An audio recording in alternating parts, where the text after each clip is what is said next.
I was hospitalized for severe pneumonia for 3 weeks, and when I finally came home, I found my husband Paxton had moved his girlfriend Agnes into our house.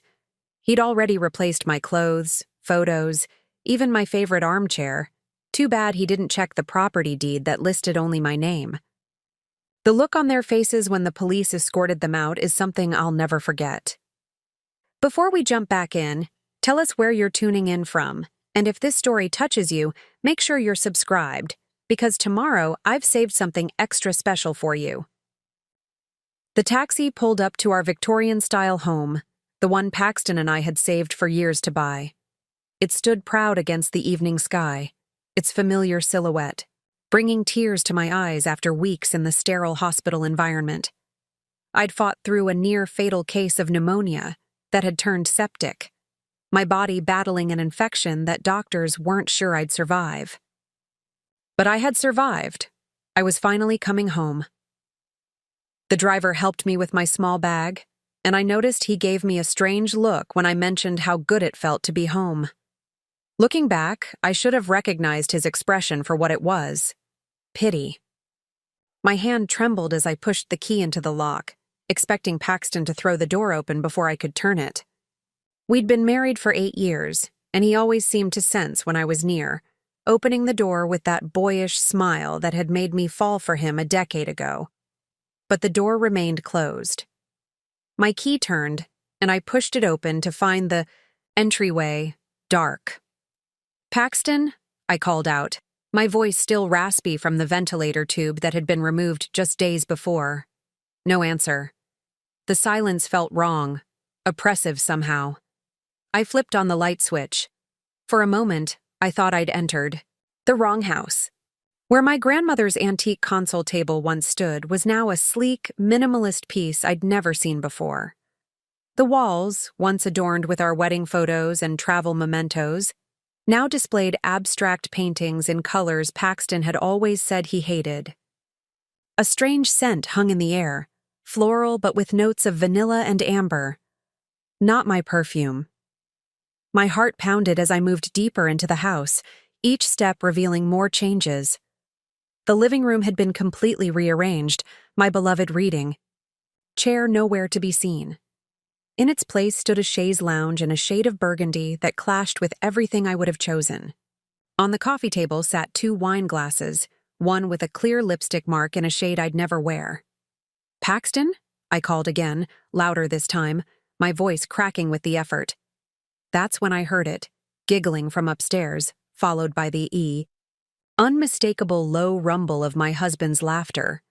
The sound that once brought me comfort now sent ice through my veins. I stood frozen at the bottom of the stairs, my legs weak from both illness and shock.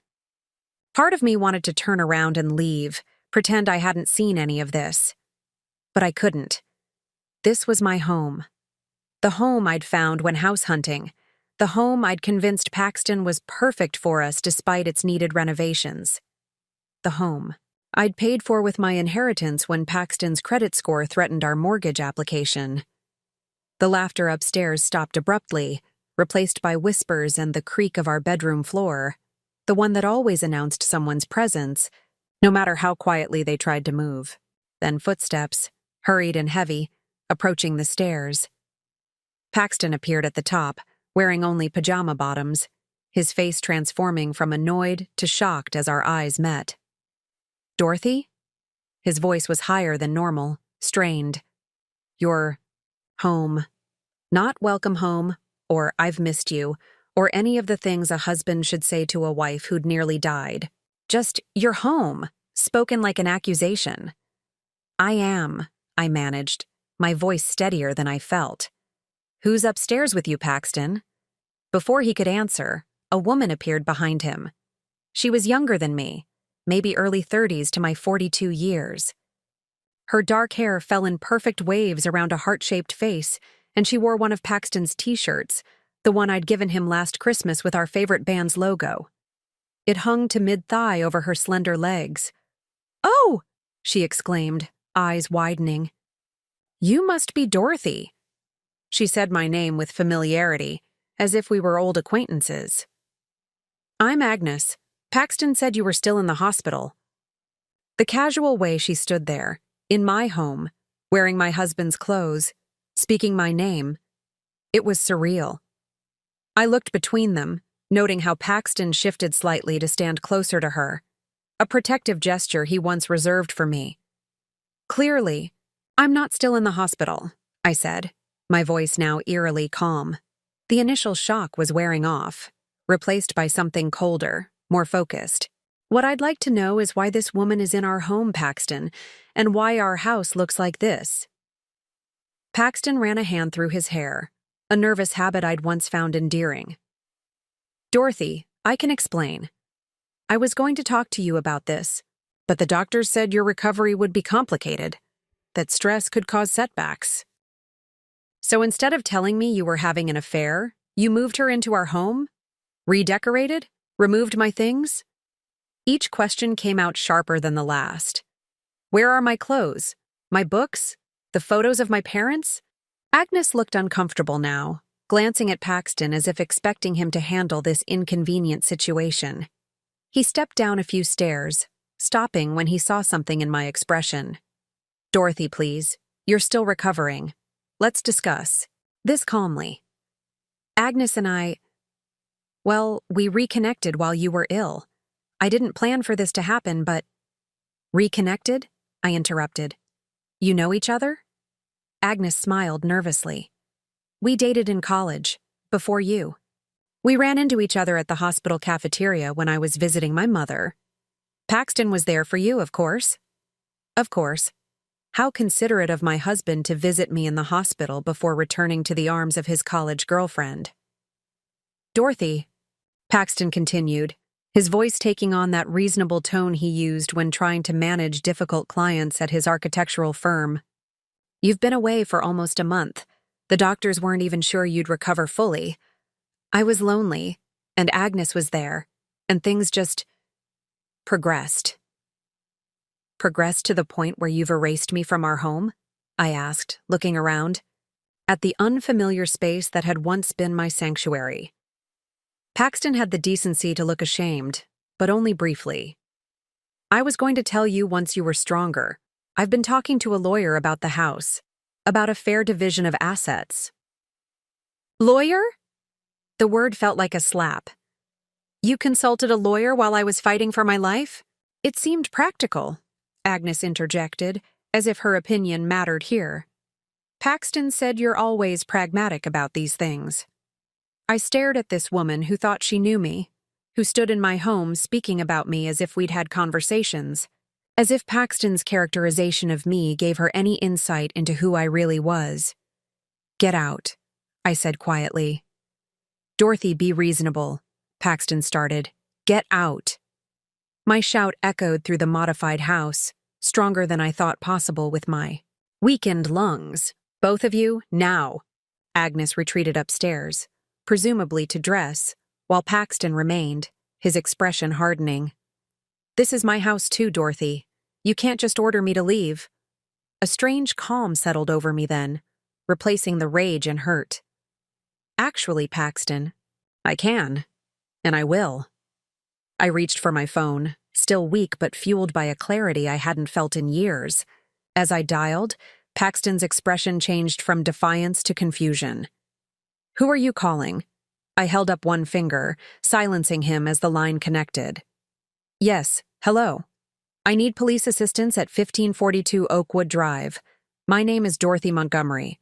I've returned home from the hospital to find unauthorized individuals have taken residence in my property. Paxton's face paled. Dorothy, what are you doing? This is ridiculous. I continued speaking to the dispatcher, ignoring him. Yes, thank you. I'll wait outside. As I ended the call, Paxton stormed toward me. You can't do this. This is my home too. I smiled then, a small, sad smile that seemed to unnerve him more than my anger had. That's where you're wrong, Paxton. If you'd checked the property deed before moving your girlfriend in, you'd have remembered one very important detail, the eye. Confusion on his face was almost comical. Almost. The house is solely in my name. Always has been. We talked about adding you to the deed after the renovation loans were paid off, but we never got around to it. Remember? Preparing and narrating this story took us a lot of time, so if you are enjoying it, subscribe to our channel. It means a lot to us. Now back to the story. The blood drained from his face as recognition dawned. He did remember. I could see it in his eyes. We'd discussed it just last year, but with one thing and another, the paperwork had never been filed. "You can't do this," he repeated, but the certainty had left his voice. "I already have," I replied, turning toward the door. "I suggest you and Agnes pack quickly. The police should be here soon." The first 7 years of my marriage to Paxton felt like living in a dream. We met at an architecture exhibit where I was photographing the event for the local newspaper, and he was one of the featured young designers.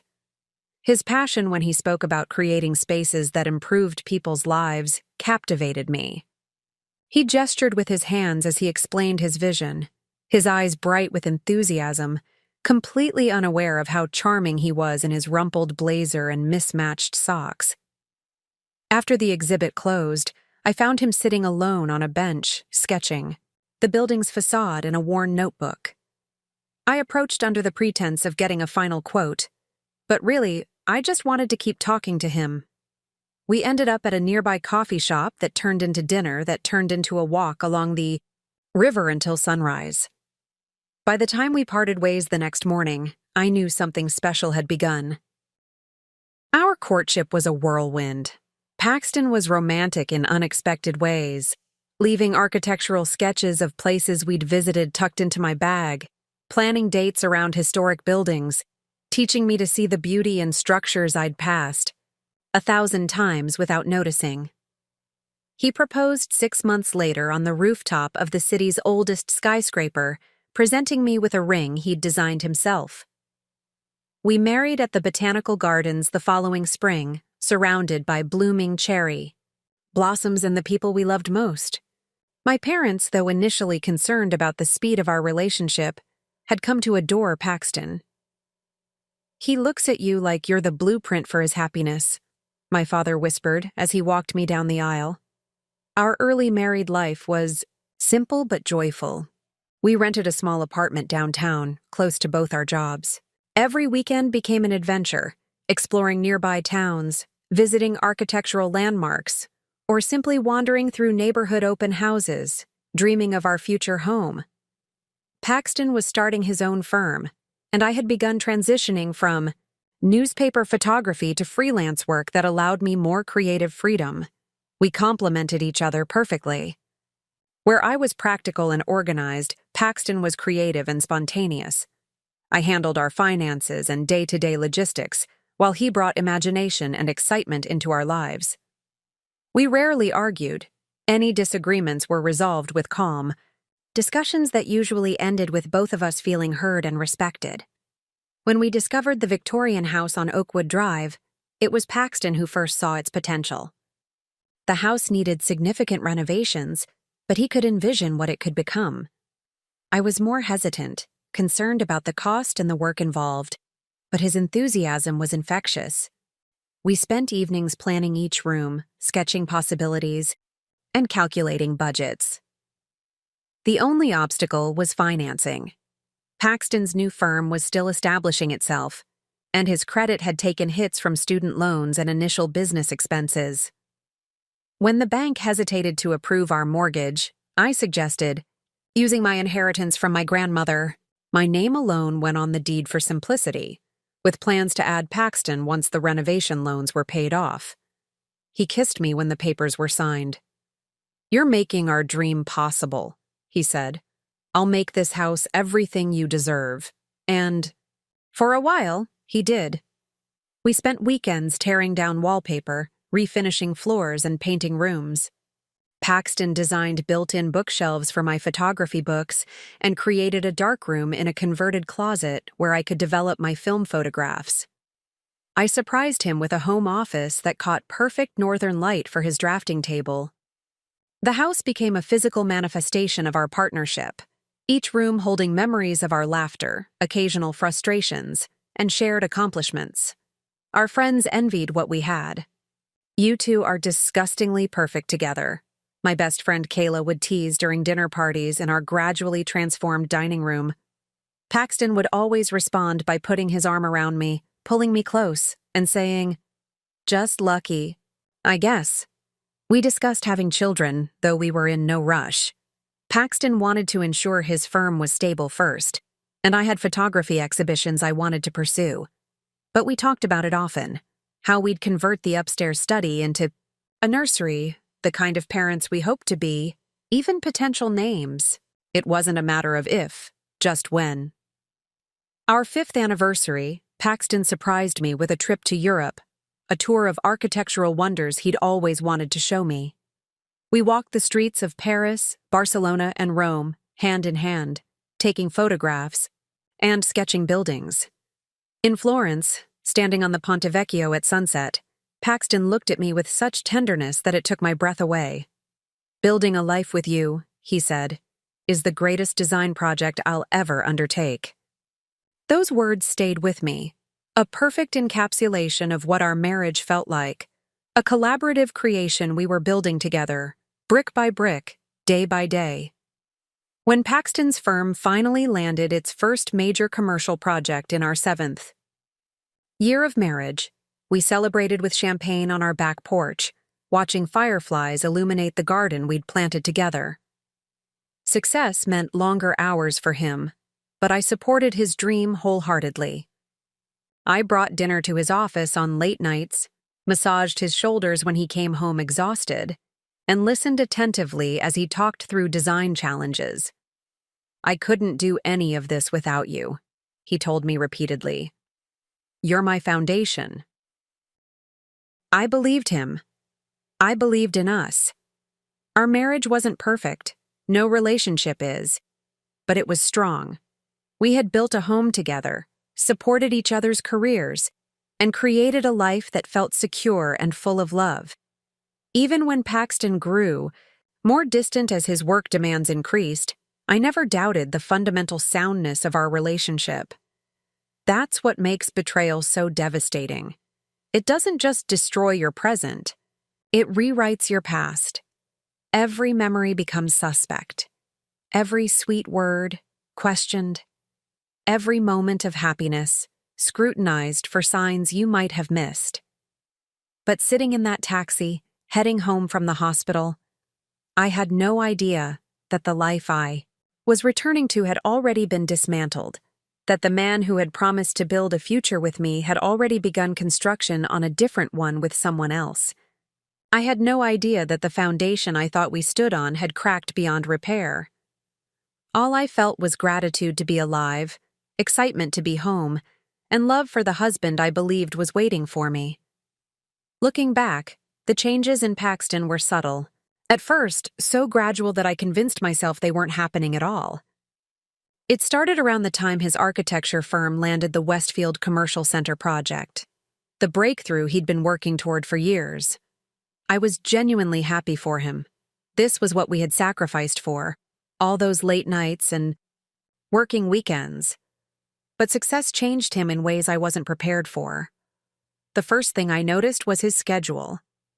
The occasional late night became the norm. "Just until the project is finished," he'd say, kissing me absently as he left before dawn and returned well after I'd gone to bed. I'd wake up to find his side of the bed untouched, discover him asleep on the couch downstairs, his clothes smelling of unfamiliar cologne that he'd explain away as the clients. Then came the dinner parties and networking events, suddenly essential for his career, but I was rarely invited.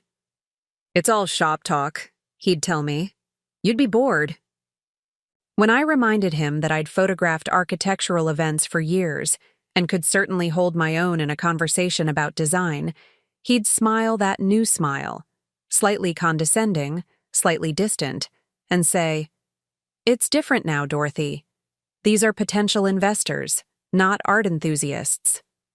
I started finding receipts for restaurants we'd never visited together, charges for hotel bars downtown when he'd claimed to be working late at the office. When questioned, his explanations were always ready, always plausible, always just slightly impatient, as if my inquiries were tedious interruptions to his important thoughts. The client wanted to meet somewhere central. The hotel has the best whiskey selection for impressing investors. We needed somewhere quiet to discuss the revisions. Our conversations, once flowing and intimate, became perfunctory exchanges of information. He stopped asking about my photography projects, my exhibitions, my day. When I'd ask about his work, he'd give vague answers about making progress or handling complications before changing the subject or remembering an urgent email he needed to send. One evening, I prepared his favorite meal, braised short ribs that took hours to cook, hoping to reconnect over dinner. He texted at the last minute, "Meeting running late. Don't wait up." I sat alone at our dining table, the food growing cold, and felt the distance between us stretching into something I could no longer ignore. The physical changes were noticeable too. Paxton started going to a gym, buying new clothes, sleeker, more expensive than his former casual style. He changed his hairstyle, began using products I didn't recognize. When I complimented how good he looked, his response was telling. "Well, I'm representing the firm now. I need to look the part. Not thank you, not I want to look good for you." His appearance was for others now, not for us. Our intimacy suffered. His touches became rare, perfunctory when they happened at all. I tried initiating, only to be met with excuses about stress or exhaustion. One night, after another rejection, I asked directly if something was wrong between us. "Not everything is about us, Dorothy," he said, his tone making me feel small and selfish. "This project could make my career. I need to focus." I backed away, telling myself it was temporary, that once the Westfield project was complete, we'd find our way back to each other. But deep down, a quiet voice whispered that something fundamental had shifted. Then came the weekend trip he canceled. We'd planned months in advance to visit the coastal town where we'd spent our honeymoon. 2 days before, Paxton announced he couldn't go. A critical client meeting had been scheduled. "Can't you reschedule?" I asked. "We've been looking forward to this for months." "This is how business works, Dorothy," he replied, that new edge of condescension in his voice. "Opportunities don't wait for convenient timing." I went alone, sending him photos of our favorite spots, receiving brief, delayed responses that felt like afterthoughts. On the second evening, I called his office to share a particularly beautiful sunset, thinking he might be working late. His assistant, Milton, sounded confused. "Paxton? He left early today. Said he had personal matters to attend to." My stomach tightened.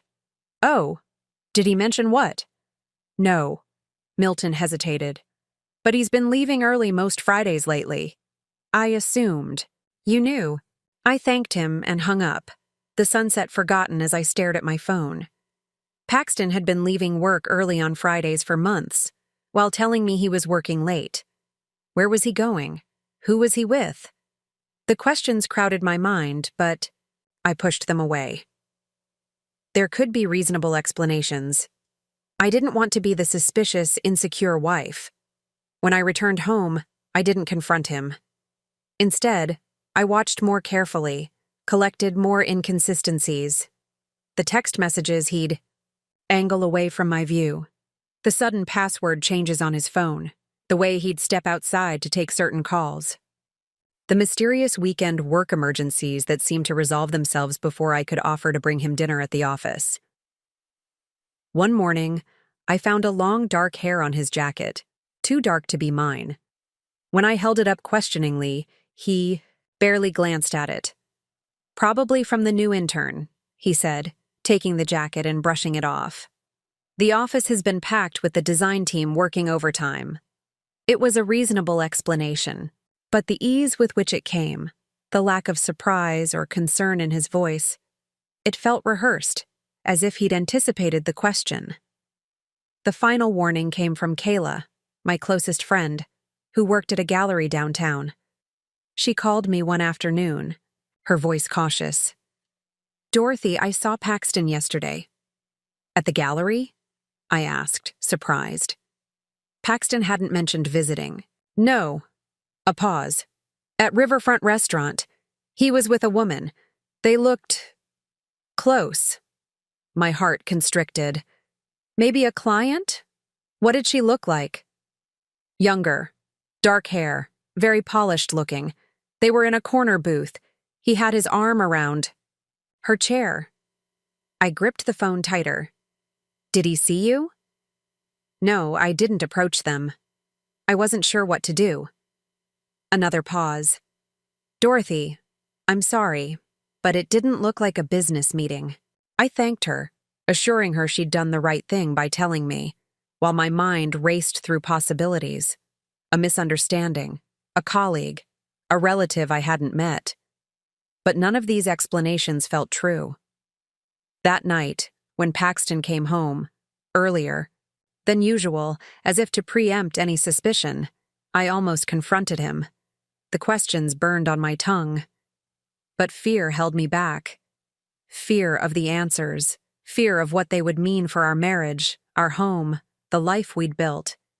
Instead, I said, nothing, watching him move around our kitchen with the confidence of someone who believed they were getting away with something. And in my silence, in my reluctance to face what was becoming increasingly obvious, I became complicit in the unraveling of our marriage. I told myself I needed more evidence before making accusations. I told myself things would improve after the Westfield project. I told myself many things, none of which addressed the growing certainty that Paxton was living a life separate from ours, a life that included someone else. 2 days later, I collapsed at a photo shoot. Pneumonia, the doctor said. Severe. And as they admitted me to the hospital, my last thought before the fever took hold was that Paxton might not even notice I was gone. I've always believed that truth reveals itself when you're ready to see it, not when you want to. For me, that moment came on a Tuesday afternoon, 1 week into my hospital stay. The pneumonia had hit me harder than anyone expected. What began as a persistent cough rapidly deteriorated into a struggle to breathe. By the time I checked myself into the emergency room, the infection had spread to both lungs. The doctors admitted me immediately, their concerned expressions telling me more than their carefully chosen words.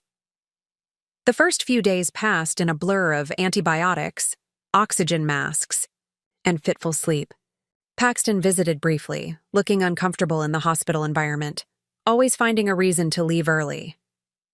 "I've got to get back to the office," he'd say, or "I should let you rest." His visits grew shorter, the gaps between them longer. On that Tuesday, I was feeling marginally better. The fever had broken, and though breathing still hurt, I no longer felt like I was drowning with every inhale. I asked the nurse for my phone, wanting to check emails and perhaps send Paxton a message. When she brought it, I discovered it had died days ago. "No problem," she said cheerfully. "We can charge it at the nurse's station." She returned it an hour later, and I settled back against my pillows, grateful for the connection to the outside world. There were dozens of messages, colleagues asking about assignments I'd missed, friends wondering why I'd gone silent, my gallery liaison concerned about a deadline. But nothing from Paxton. Not a single text asking how I was feeling or when. I might come home. I called him, but the call went straight to voicemail. I tried again with the same result. Finally, I called his office.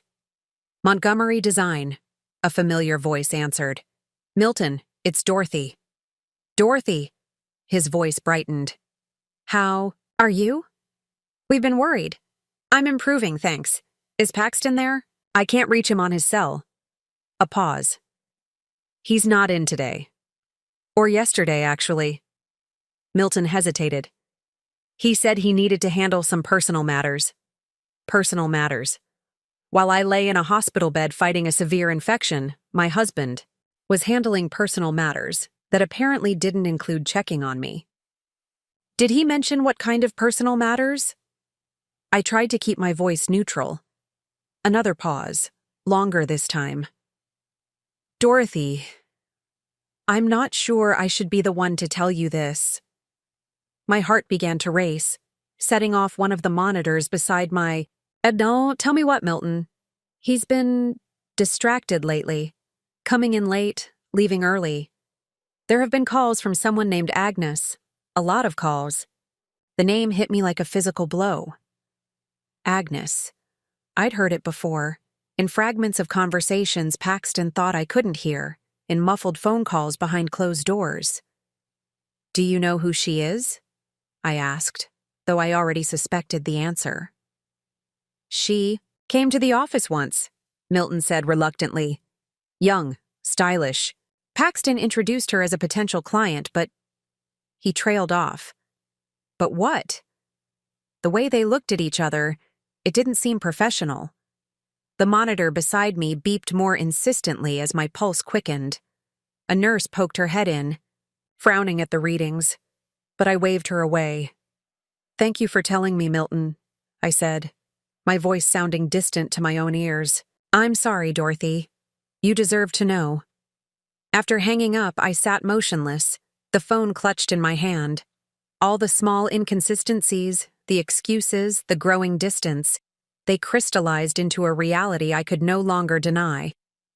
Paxton was having an affair. With trembling fingers, I opened his contact on my phone and tapped on Find My Friends. Months ago, we'd enabled location sharing, a practical decision for coordinating our busy schedules. He'd never disabled it, probably assuming I wouldn't check. The map loaded, showing a pulsing blue dot at an unfamiliar address across town. I took a screenshot, then opened a browser and searched for the location. It was an upscale apartment complex called the Riverview. Sleek, modern, exactly the kind of architecture Paxton admired. Acting on instinct, I called the complex's leasing office. Riverview Apartments, how can I help you? A cheerful voice answered. I took a deep breath. Hi, this is Agnes Montgomery. The lie tasted bitter. My husband and I recently leased with you, but I've misplaced our unit number. Could you remind me? Of course, Mrs. Montgomery. You're in Unit 718. Would you like me? To transfer you to maintenance? No, thank you. That's all I needed. I ended the call, my hand shaking so badly I nearly dropped the phone. Unit 718. The Montgomerys. Paxton had rented an apartment with this woman, using our last name. While I fought for breath in a hospital bed, he was creating a new life, a shadow existence where another woman answered to my name. The betrayal was so complete, so calculated, that it left me numb. This wasn't a momentary lapse, a single mistake made in weakness. This was deliberate, planned. Paxton had constructed an entire parallel reality while systematically dismantling ours. I must have made a sound, something between a gasp and a sob, because the nurse returned, her expression concerned as she checked the monitors. Your heart rate is elevated, she said. Are you in pain? A laugh escaped me, harsh and unfamiliar. Not the kind you can treat.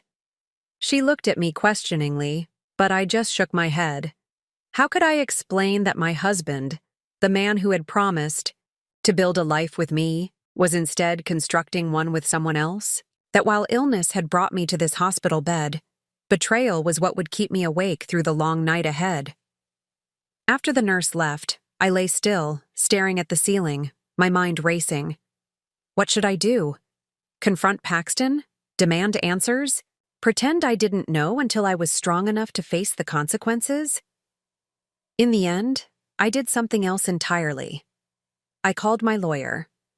Robert had handled my grandmother's estate and the property transfer when we bought the house. He answered on the second ring, his voice warm with recognition. Dorothy, it's been ages. How are you? Not well, Robert. My voice cracked. I'm in the hospital with pneumonia, and I've just discovered my husband is having an affair. He's rented an apartment with another woman. Silence, then a sympathetic sigh. I'm so sorry, Dorothy. That's a lot to process. There's more, I continued. The house, our house. It's only in my name. We never added Paxton to the deed. That's right, Robert confirmed. I remember recommending you do so once the renovation loans were paid, but we never completed that paperwork. So legally, it's my house. Mine alone. Correct. Though in a divorce, depending on the jurisdiction and how long you've been married, he might still have claims to a portion of its value as marital property. I absorbed this information, a plan beginning to form. What if I wanted him removed? From the property? Immediately? Robert's tone turned cautious. Dorothy, making major legal decisions while you're ill might not be... He's moved another woman into an apartment using our last name, I interrupted. I think he's planning to leave me. I need to protect myself. A pause, then. If the property is solely in your name, and you have reason to believe he's abandoned the marriage, we could file for an emergency eviction, but it's an aggressive move that would effectively end any chance of reconciliation. I understand. The words felt like stones in my mouth, heavy with finality. Are you certain this is what you want? For a moment, I hesitated. Despite everything, part of me still loved the man Paxton had been, or the man I thought he was. But that man was gone, replaced by someone who could abandon his sick wife, who could build a new life while I fought to breathe. Yes, I said finally. It's what I want. But not yet. I need to see it for myself first. See what? The apartment. Them. I need to know it's real before I tear everything apart. Robert sighed. Dorothy, in your condition, I'm being discharged in 2 days if my oxygen levels stay stable. The doctor already told me. At least wait until you're stronger. Confrontations like this are physically and emotionally draining.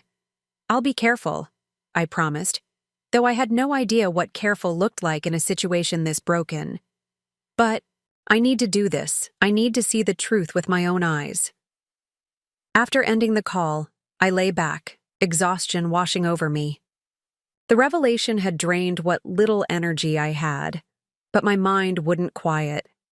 I kept seeing Paxton and this nameless, faceless Agnes in their sleek Riverview apartment, building the life that should have been ours.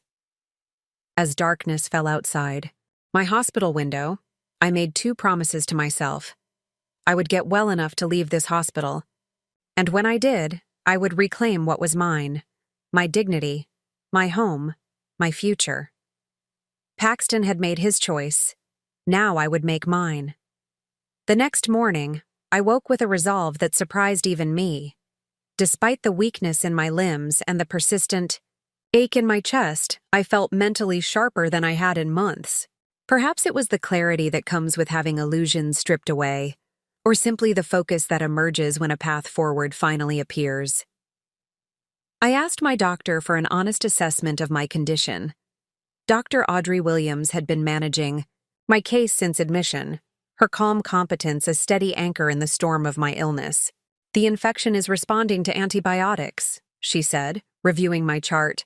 Your oxygen levels are improving, though they're not yet where I'd like them to be. Why do you ask?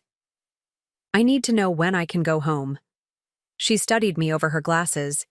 Medically speaking, if your improvement continues, we could discharge you in 2 to 3 days. But you'll need rest, Dorothy. Pneumonia isn't something you bounce back from overnight. I understand, I said, though rest was the furthest thing from my mind. But there are situations at home I need to address. Dr. Williams sat on the edge of my bed, her expression softening.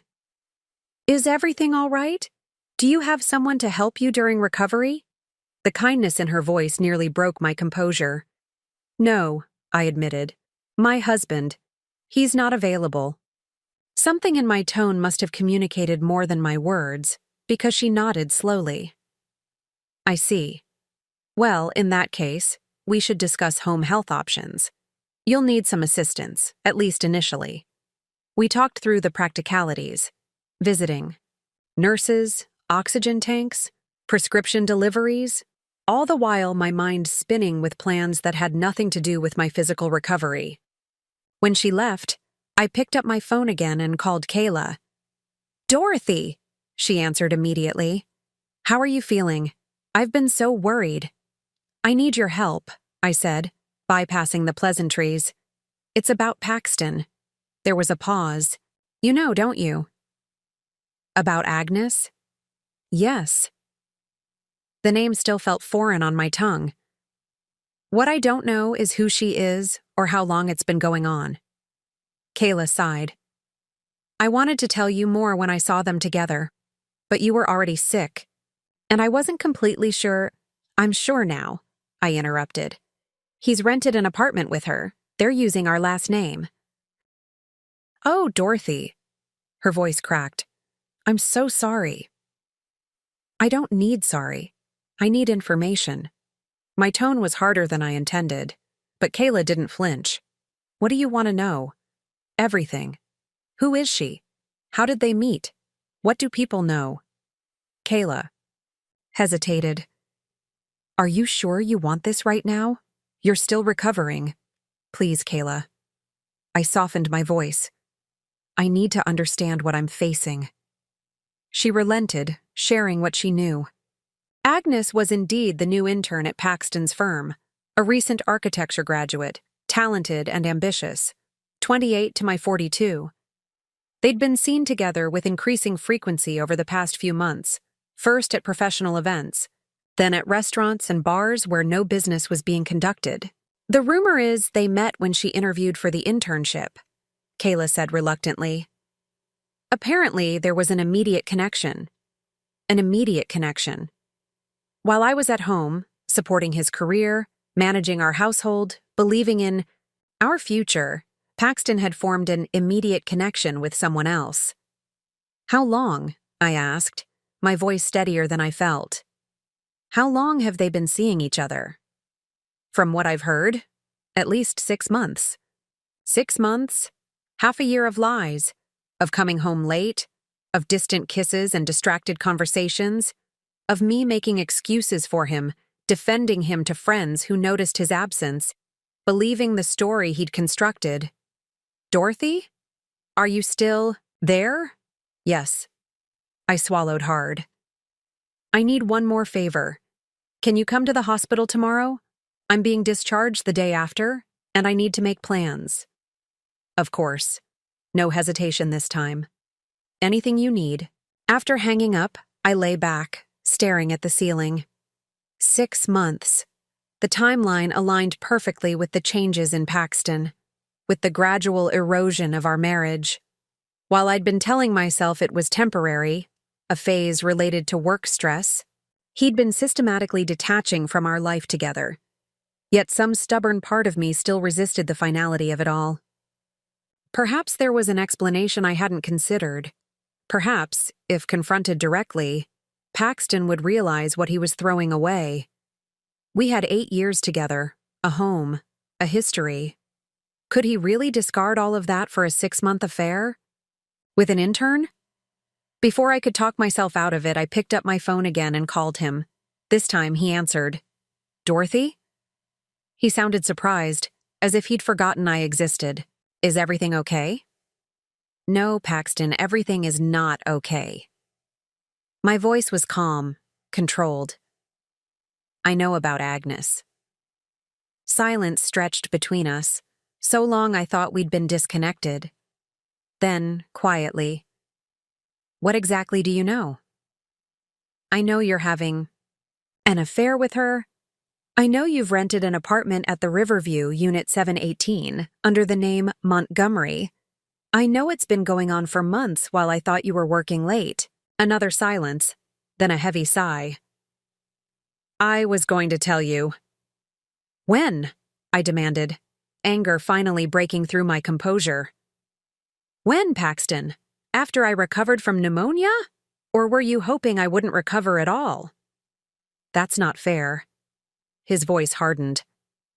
"I never wished you harm." "No. You just abandoned me while I was fighting to breathe. You just started a new life while I was still living our old one. Dorothy. I'm being discharged the day after tomorrow. I cut him off. I'll be coming home. Our home. The one that, legally, belongs to me. We need to talk about this rationally, he said, his tone shifting to the one he used for difficult clients. There are things you don't understand. I understand enough. But you're right, we do need to talk. In person. At home. I can't tomorrow. I have meetings. The day after tomorrow then, I insisted. When I'm discharged, be there, Paxton, or I'll have my lawyer there instead. I ended the call before he could respond, my heart racing so fast it triggered one of the monitors. A nurse came in, adjusting something on the IV, murmuring something about staying calm. But calm was the last thing I felt.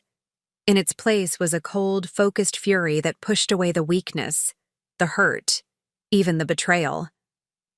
Paxton thought he could just walk away, start over with someone new, erase our life together like it was a preliminary sketch that hadn't worked out. But I wouldn't make it that easy. If our marriage was truly over, and I was beginning to accept that it was, then I would ensure the ending was written on my terms, not his. The following day, Kayla arrived with a small suitcase of my clothes and a fierce loyalty that brought tears to my eyes. We spent hours planning, strategizing. She'd drive me home from the hospital. She'd stay with me during the confrontation with Paxton. She'd help me through whatever came next. You don't have to face this alone, she assured, me squeezing my hand. I'm here. We'll get through it together. For the first time since discovering Paxton's betrayal, I felt a flicker of hope. Not for our marriage.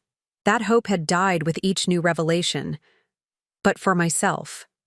For the possibility that there might be life after this devastation, that I might emerge from this stronger than before.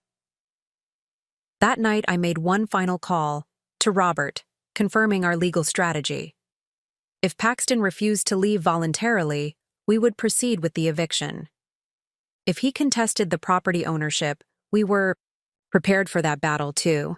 I was done being the understanding wife, the supportive partner who set aside her own needs. It was time to protect myself, to fight for what was rightfully mine.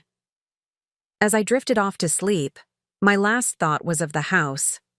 Our house. My house. The one physical manifestation of our shared dreams that remained solely in my name. Paxton had taken so much from me. My trust, my security, my belief in our future. But he wouldn't take my home. On that, I was resolved. The day of my discharge arrived with a strange mix of anticipation and dread. Dr. Williams reviewed my care instructions one last time, emphasizing the need for rest and continued medication. Your body is still healing, she reminded me, her kind eyes serious. Pneumonia depletes your strength in ways that aren't immediately obvious. Promise me you'll take it easy. I nodded, not trusting myself to speak. How could I explain that rest was a luxury I couldn't afford? That the confrontation ahead would demand every ounce of strength I possessed? Kayla arrived mid-morning, her face a welcome sight after days of impersonal hospital interactions. She'd brought fresh clothes, loose, comfortable items that wouldn't strain my still tender lungs. Ready? She asked after the nurse had removed my IV and completed the discharge paperwork. As I'll ever be, I replied, allowing her to help me into a wheelchair. Hospital policy for all discharged patients, regardless of their ability to walk. The journey from hospital bed to Kayla's waiting car exhausted me more than I wanted to admit. By the time we pulled away from the curb, I was breathing heavily. The simple act of sitting upright demanding more energy than I had to give.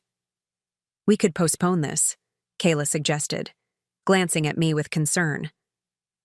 Go to my place instead. Deal. With Paxton when you're stronger? I shook my head. No. It has to be today. I need to see his face when he realizes I know everything. Kayla didn't argue, but I could feel her worry as we drove in silence toward the home that no longer felt like mine. As we turned onto Oakwood Drive, my stomach tightened. There, parked in our driveway, was Paxton's car, and beside it a sleek black sedan I didn't recognize. "He's not alone," I said, my voice thin. "He brought her to our house." Kayla's hands tightened on the steering wheel. "Do you want me to call Robert? Have him meet us here?" I considered it briefly, then shook my head. "No, I need to do this myself."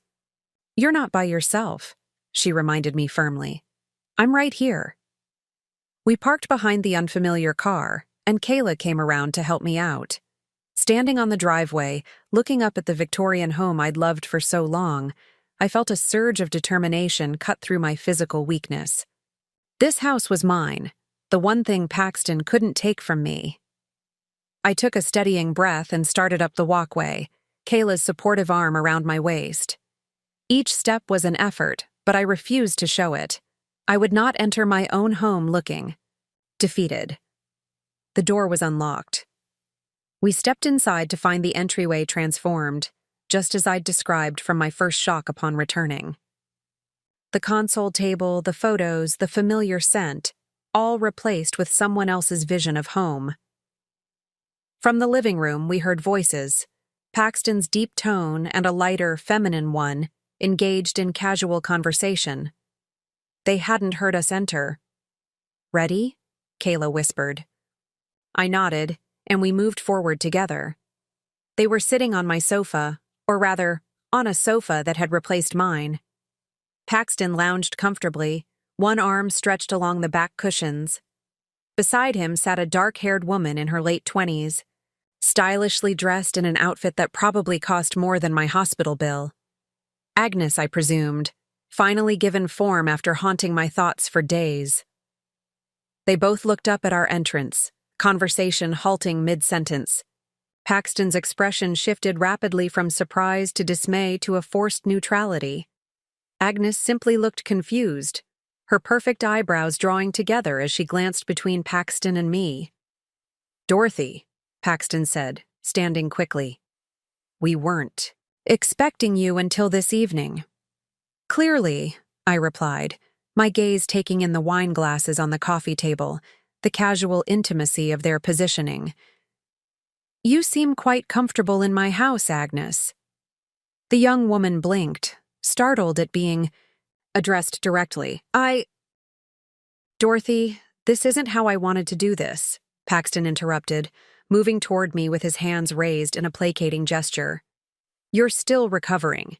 We should discuss this when you're stronger. How considerate of you to worry about my health now," I said, the bitterness in my tone unmistakable. "Where was that concern while I was in the hospital for 3 weeks?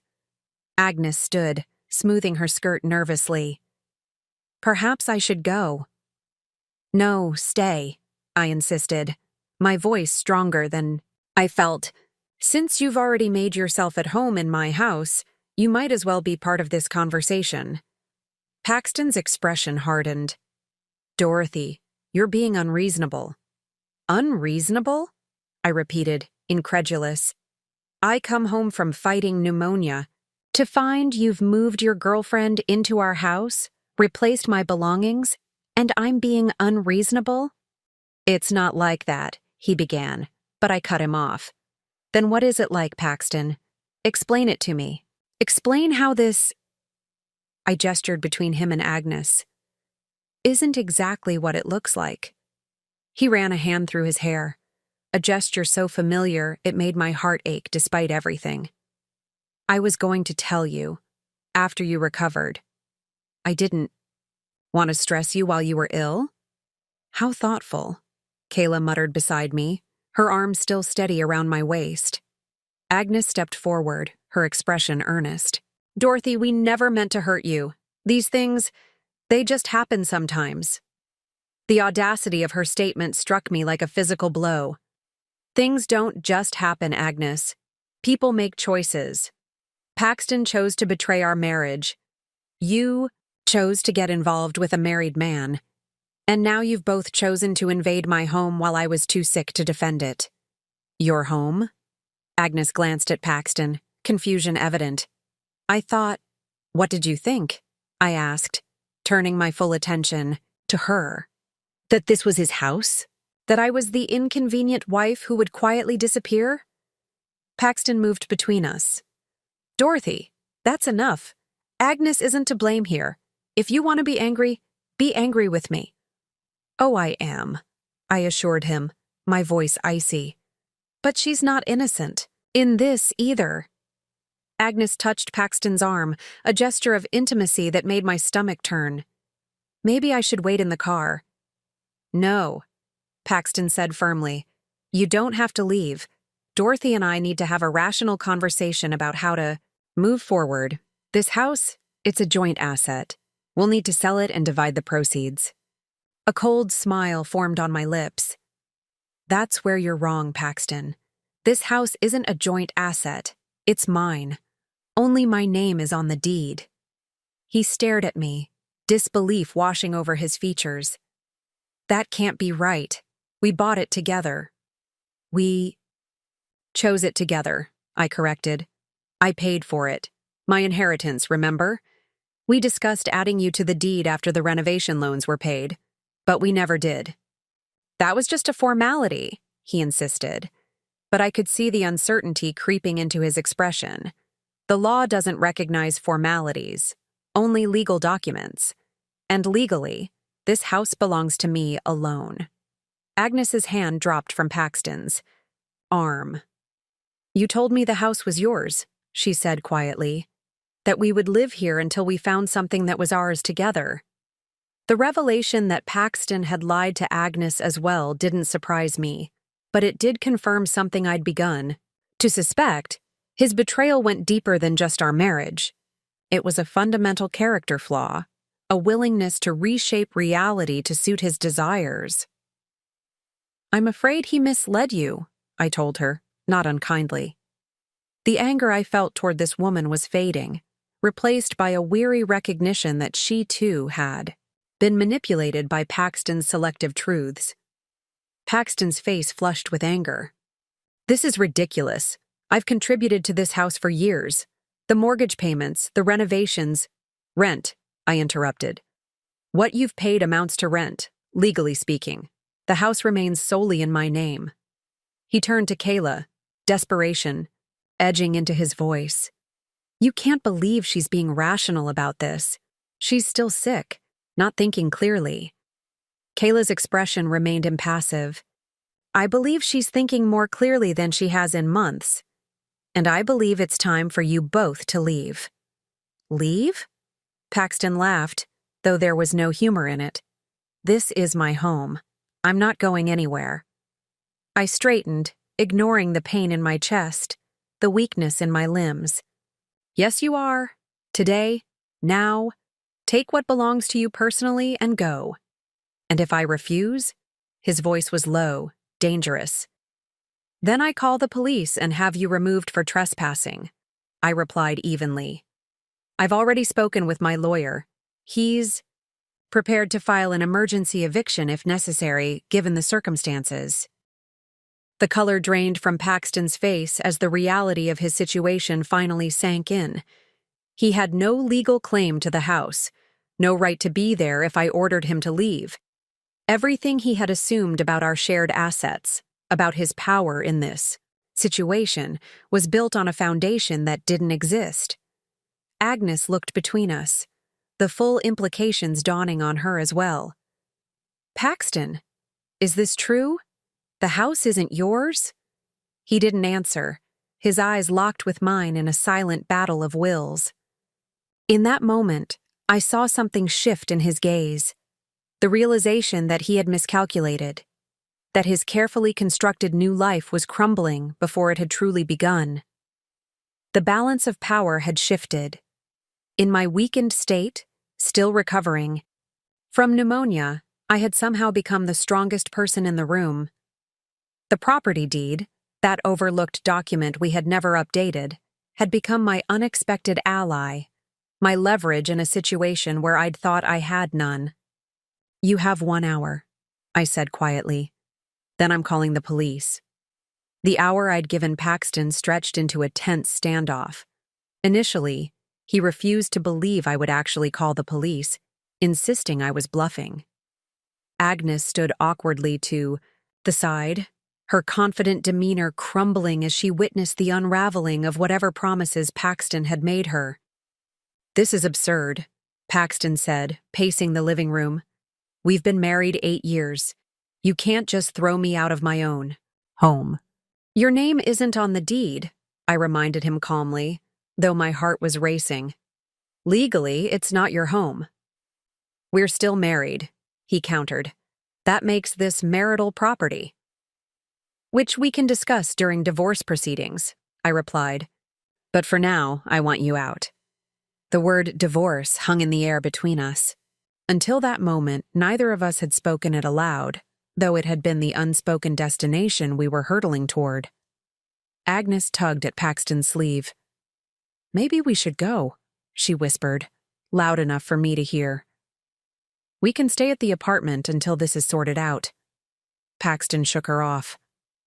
"No, I'm not leaving my house because she's having some sort of breakdown." His dismissive tone ignited something in me.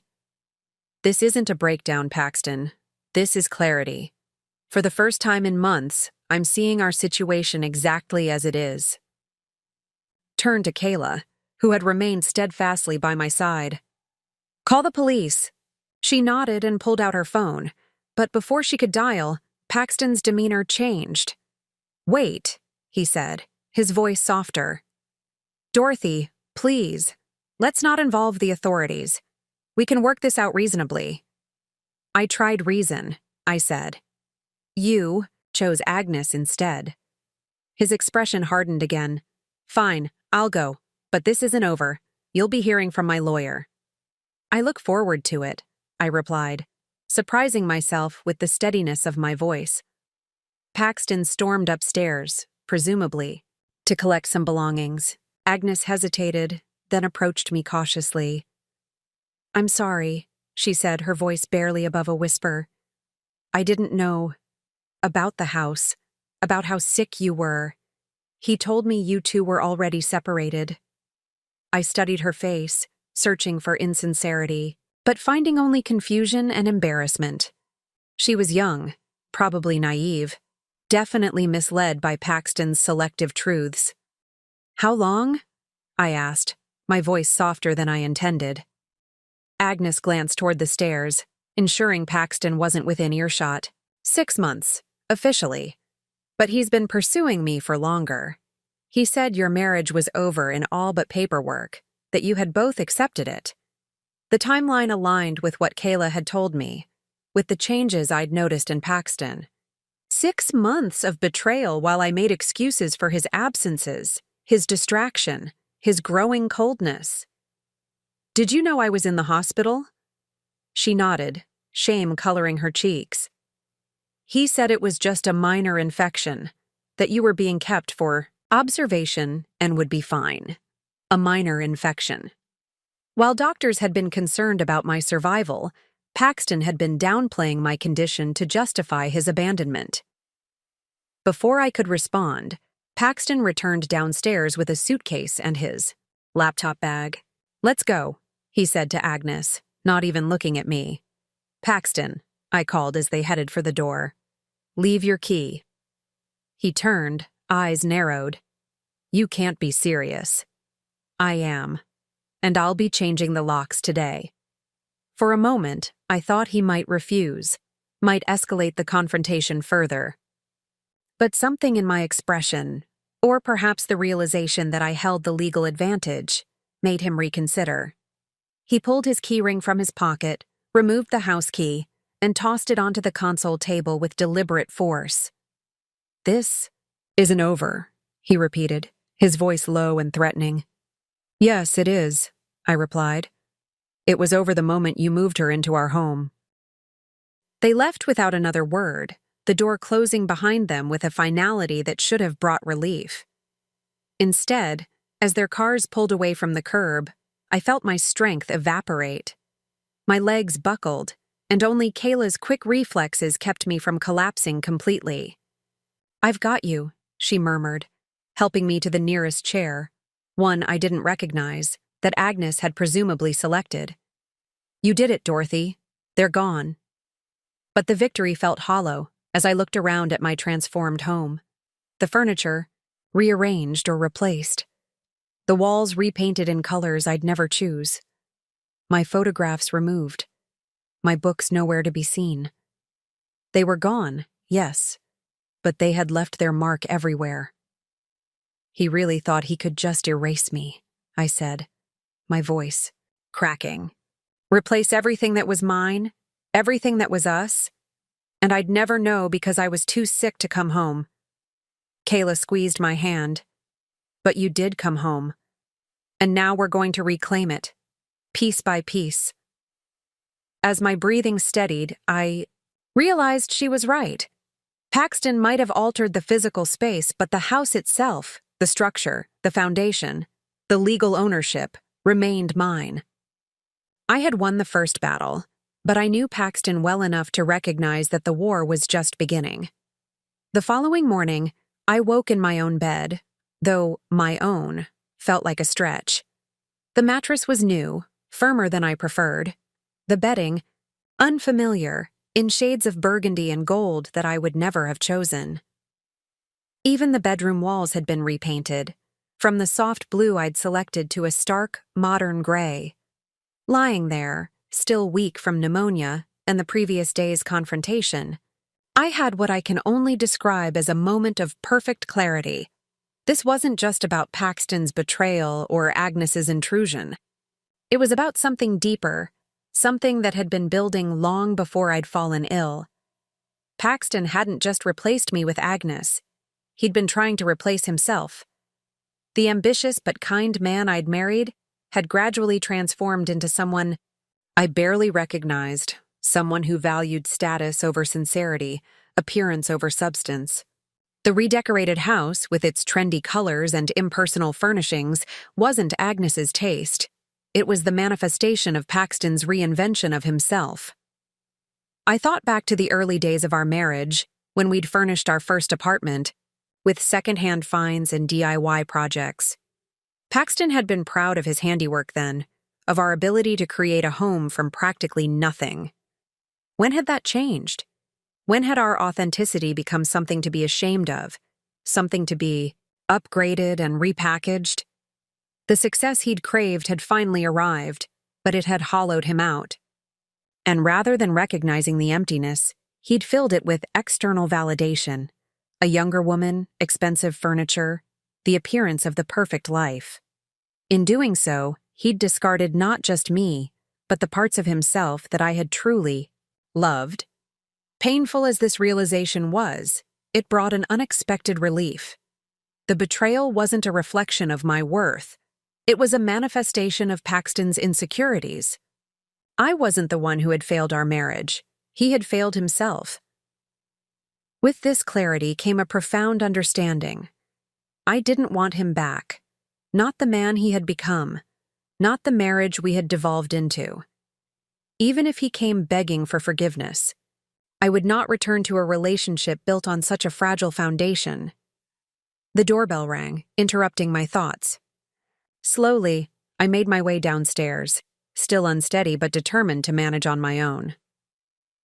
Kayla had stayed late the previous evening, helping me change the locks and inventorying what was missing. My grandmother's silver, my photography equipment, personal mementos that Paxton had carelessly discarded or hidden away. Opening the door, I found a young man in a delivery uniform holding a large bouquet of flowers. "Delivery for Dorothy Montgomery," he said cheerfully. I accepted the arrangement, with murmured thanks, setting it on the unfamiliar console table in the entryway. The card was small, but the handwriting unmistakable. Paxton's precise architect script. "Dorothy, I'm sorry things escalated yesterday. Let's talk when you're feeling better. We can work this out reasonably. P." I stared at the card, feeling nothing but a detached curiosity. No flutter of hope, no surge of anger, just a clinical observation of his tactics. This was classic Paxton, a gesture designed to appear generous while actually serving his interests. The flowers weren't an apology. They were a negotiation strategy. In the past, I might have been swayed by such gestures, might have seen them as proof that the man I loved was still in there somewhere. But my eyes were clear now. I saw the manipulation for what it was, an attempt to regain control of the narrative, to cast himself as the reasonable party while painting me as the emotional, irrational one. I dropped the card into the trash and moved the flowers to the back porch. Their cloying sweetness reminded me too much of the perfume that had permeated my house when I'd first returned. Agnes's scent, marking her territory. Sitting in the kitchen, with a cup of tea, I surveyed the space that had once been my sanctuary. The familiar butcher block countertops remained, but everything else had been altered. Modern appliances I didn't know how to use, sleek cabinetry that sacrificed storage for style, a cold marble backsplash replacing the handmade tiles we'd installed together. It would take time and money to restore the house to a place that felt like mine again. But I realized I didn't want to simply revert to what had been.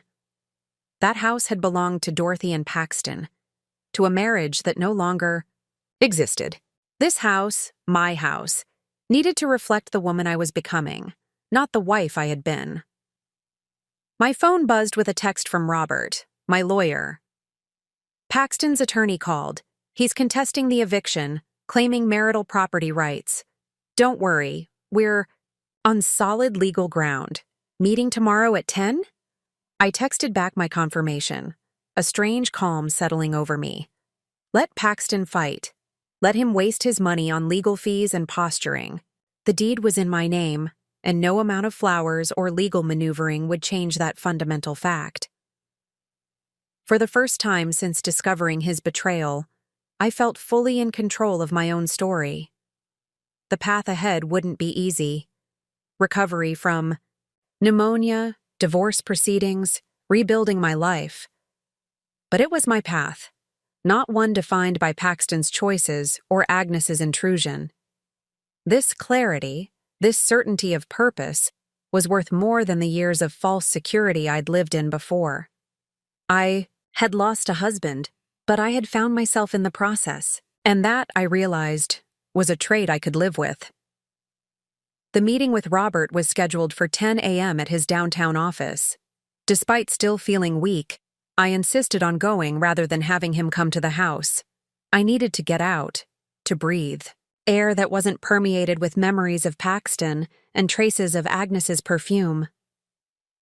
Kayla drove me, fussing over my slow movements and labored breathing. "You really should be resting," she said as she helped me into her car. "I'll rest when my house is legally secured," I replied, settling into the passenger seat with a wince. Robert's office was located in a century-old building with a recently renovated interior. Historic facade with modern amenities, the kind of architectural blend Paxton would have appreciated. The irony wasn't lost on me. "Dorothy," Robert greeted me warmly, rising from behind his desk as his assistant showed us in. "You should have let me come to you. You're still recovering." "I needed the change of scenery," I said, easing into the chair opposite his desk. "And I wanted to discuss this somewhere Paxton couldn't interrupt." Robert nodded, understanding immediately. "Well, I'm glad you're here. We have some developments to discuss." He spread several documents across his desk, explaining that Paxton's attorney had indeed filed a motion contesting the eviction, claiming that regardless of whose name was on the deed, the house constituted marital property given our 8 years of marriage. "It's a standard argument," Robert explained, "but it doesn't change the immediate situation. The house is solely in your name, which gives you the right to determine who lives there, at least until a court orders otherwise." "And will a court order otherwise?" I asked, a knot forming in my stomach. Robert's expression was measured. "It's possible that in the divorce settlement, Paxton could be awarded a portion of the home's value.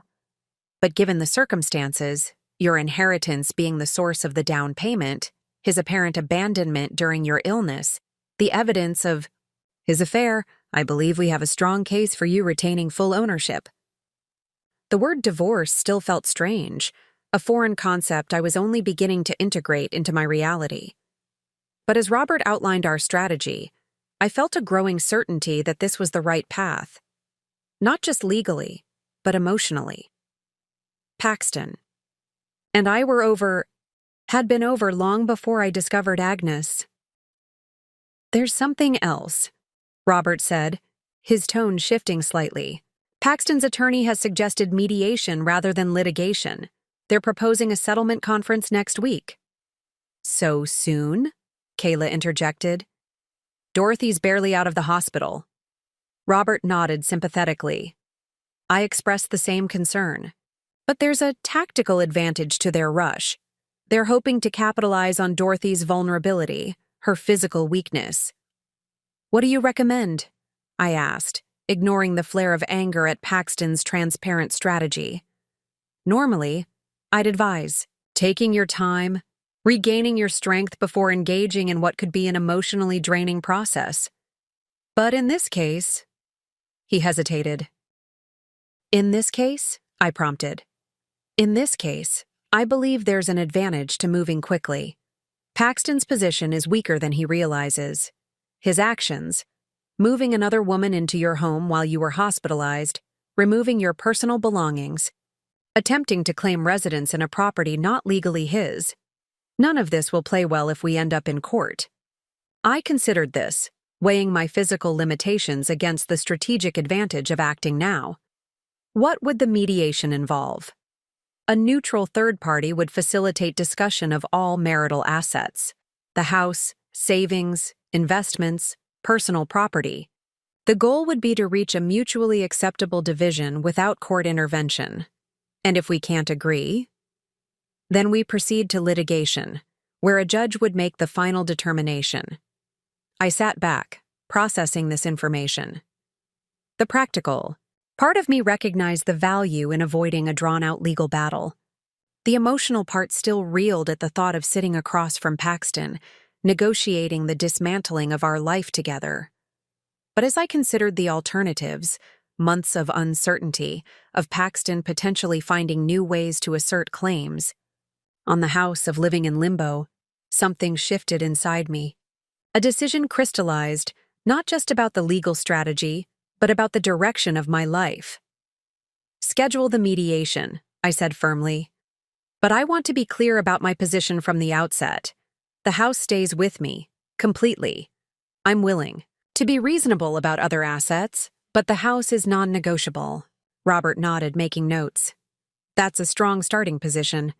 We'll need to inventory all marital assets, document the source of funds for the house purchase, and gather evidence of Paxton's misconduct. I can help with that, Kayla offered. I've got photos of them together dating back months, texts from friends who saw them, even screenshots of Agnes's social media where she's been not so subtly hinting at her new relationship. The support from Kayla touched me deeply. While Paxton had been building a new life with Agnes, I had friends who'd been paying attention, gathering evidence, looking out for me even when I hadn't realized I needed protection. As we left Robert's office an hour later, plans in place for the mediation, I felt lighter despite my physical exhaustion. The path ahead was clear now. I would fight for my house, disentangle my life from Paxton's, and begin the process of rebuilding on my own terms. Are you sure about this? Kayla asked as we drove home. It's going to be intense, facing him so soon. I watched the city pass by outside the window, its familiar skyline somehow different now, full of possibilities rather than memories. I'm Sure, I said, surprising myself with the conviction in my voice. I spent too many months in limbo, sensing something was wrong but afraid to confront it. I won't live like that anymore. It's time to move forward, whatever that looks like. Kayla reached over and squeezed my hand. Well, whatever it looks like, you won't be facing it alone. And for the first time since coming home to find Agnes in my house, I genuinely smiled. The decision was made. The future, uncertain as it was, belonged to me now. The week before the mediation passed in a blur of activity, despite my still limited physical stamina. Each day brought small victories that strengthened my resolve. First came the locksmith, changing every external lock and installing a security system I could monitor from my phone. Peace of mind, the technician called it as he demonstrated the features. What he didn't say, but we both understood, was that it was protection against Paxton's potential return. Next, I hired a moving company to place everything Agnes had brought into the house, the modern furniture, abstract paintings, sleek appliances, into storage. Send the bill to Paxton Montgomery at the Riverview Apartments, Unit 718, I instructed the manager, a small but satisfying act of rebellion. As the movers worked, Kayla and I searched the house for my belongings. We found some in the attic, boxes, hastily packed with my clothes, books, and photographs, but many items were simply gone, either discarded or hidden away where we couldn't find them. "He really thought you weren't coming back," Kayla said quietly as we sorted through what remained. "He was erasing you completely." The realization stung, but it also strengthened my determination. I would not be erased, not from my own home, not from my own life. With the unfamiliar furniture gone, the house felt empty, but somehow more mine than it had since my return. I slept on an air mattress in the bedroom, the bare walls a blank canvas rather than a reminder of what had been lost. Robert called daily with updates on the legal front. Paxton's attorney had requested financial records, proof of the inheritance that had purchased the house, documentation of my contributions to our marriage. "Standard discovery," Robert assured me. "We're compiling our own requests. The fact that he redecorated while you were hospitalized will be particularly relevant." I spent hours gathering documents, bank statements, property records, medical bills from my hospital stay. Each piece of paper told part of our story, a clinical record of what our marriage had become. One afternoon, I was sorting through old photographs when the doorbell rang. Through the security camera, I saw a delivery person with a large envelope. I signed for it, recognizing immediately the letterhead of Paxton's attorney on the contents. Inside was a settlement offer, the first concrete indication of what Paxton wanted from our divorce. He would relinquish any claim to the house in exchange for 75% of our joint savings, full ownership of his architecture firm, which had been established during our marriage and was technically marital property, and several specific items of significant personal value. I scanned the list of these supposedly valuable items, my breath catching as I recognized what he was really after. My grandmother's silver collection, which was genuinely valuable, and the original architectural drawings of our house, which I had commissioned from a renowned artist as an anniversary gift years ago. The silver didn't surprise me. Paxton had always calculated its worth. But the drawings? Those had been a symbol of our shared dream, our vision for the home we'd created, together. That he wanted them not for sentimental reasons but as assets to be claimed felt like a final confirmation of how completely our marriage had transformed from partnership to transaction. I forwarded the offer to Robert with a single word. No. His response came within minutes. "Agreed. We'll counter." The day before the mediation, Kayla insisted on taking me shopping. "You need armor," she declared, ushering me into a boutique I normally wouldn't have entered. The prices were higher than my freelance photographer's budget typically allowed, but I understood her intention. This wasn't about fashion, it was about reclaiming my identity. I emerged with a tailored navy suit that made me feel strong despite my still too thin frame and low heels that allowed me to move steadily despite my lingering weakness. Looking at my reflection in the dressing room mirror, I barely recognized myself. Not because of the pneumonia's toll, but because of the determination in my eyes, the set of my jaw. "That's it," Kayla said approvingly. "That's the look that will make him regret ever thinking he could replace you." That evening, I practiced what I would say at the mediation, rehearsing calmly assertive responses to various scenarios. I anticipated Paxton's tactics, his charm when it served him, his righteous indignation when challenged, his practiced ability to make others see his perspective while dismissing theirs. But even as I prepared logical arguments and practiced maintaining emotional control, I knew that the most powerful statement would be my very presence, alive, recovering, and fighting for what was mine when he had expected me to fade away. The night before the mediation, I received a text from an unknown number. "I hope you're feeling better. I never wanted things to end this way. Agnes." I stared at the message, surprised by this unexpected communication. Was it genuine concern? A tactical move suggested by Paxton? An attempt to gauge my position before tomorrow's meeting? In the end, I decided it didn't matter. Agnes wasn't my enemy. She was a symptom of the disease that had infected my marriage long before she appeared. Paxton's choices were his own, as were mine. I deleted the message without responding. As I settled onto my air mattress that night, surrounded by the bare walls of what was once again becoming my home, I felt a strange sense of peace. Tomorrow would be difficult, facing Paxton across a conference table, dissecting our marriage into assets and liabilities, negotiating the terms of its dissolution. But for the first time in months, perhaps years, I was walking into a situation with Paxton where I held the power. Not just legally, because my name was on the deed, but emotionally. I had nothing left to lose that he hadn't already taken. And that, I realized as I drifted off to sleep, was its own kind of freedom. The mediation center occupied the top floor of a downtown building, its walls lined with abstract art meant to soothe heightened emotions. I arrived with Robert precisely 15 minutes early, enough time to settle ourselves in the waiting area, but not so early that we'd appear anxious. "Remember," Robert said quietly, "mediation is non-binding. You don't have to agree to anything today. If Paxton or his attorney become aggressive or unreasonable, we can walk away." I nodded, smoothing the jacket of my new suit.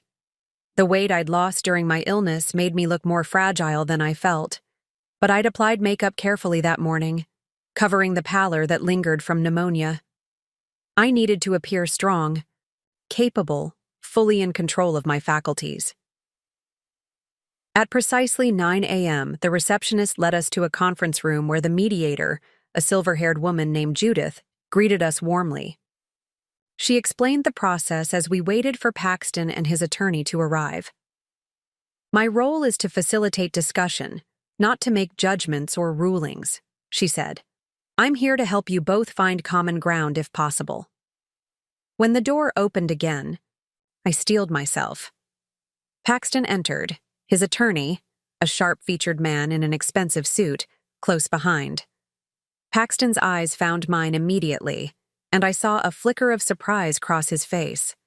Perhaps he'd expected me to still look ill, to appear diminished. Instead, I met his gaze steadily, my back straight, despite the effort it cost me. "Ms. Montgomery, Mr. Montgomery," Judith nodded to each of us. "Let's begin."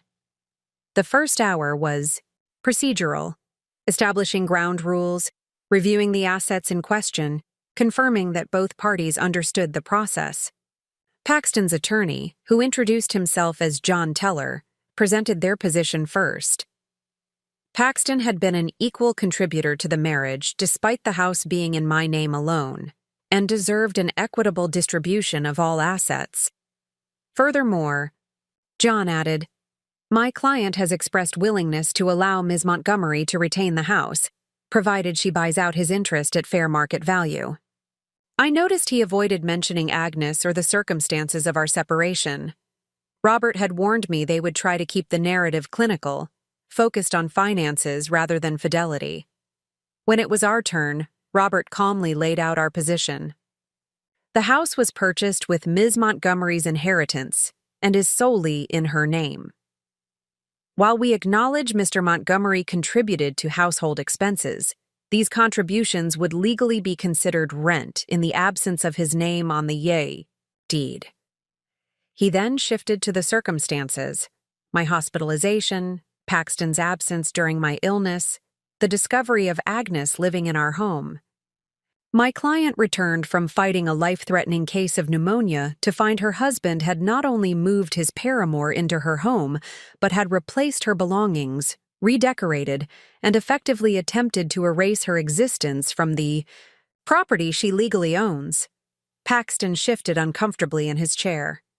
Gian placed a warning hand on his arm, preventing whatever objection he'd been about to voice. "These personal matters," Gian said smoothly, "while unfortunate, don't change the legal reality of assets acquired during marriage. On the contrary," Robert countered, "abandonment during illness and infidelity are absolutely relevant to equitable distribution in this jurisdiction." The mediator interjected, steering us back to specifics. "Let's address the house first. Ms. Montgomery, are you willing to consider any financial settlement regarding the property?" I looked directly at Paxton as I answered. "No, the house stays with me outright. It was purchased with my inheritance, maintained with my income as much as his, and is legally mine. I'm willing to be reasonable about other assets, but not this." Paxton finally spoke, his voice carrying that familiar tone of reasonable condescension. "Dorothy, be realistic. We built that house together. My designs, my vision." "Your name isn't on the deed," I interrupted, surprising myself with my steadiness. "And while you were designing our supposed future, you were secretly building a different one with Agnes." His face flushed. "That's not, isn't it?" I pulled a folder from my bag, sliding it across the table. "Receipts from the Riverview Apartments, dated 3 months ago. Furniture deliveries, utility connections, all while I was managing our household, supporting your career, believing in our marriage." The mediator examined the documents, her expression carefully neutral. "Mr. Montgomery, would you like to respond to this?" Paxton glanced at his attorney, who gave an almost imperceptible nod. "My relationship with Agnes developed after Dorothy and I had grown apart. The timing of the apartment was unfortunate, but not malicious. And moving her into our house while I was hospitalized? Was that also unfortunate, but not malicious?"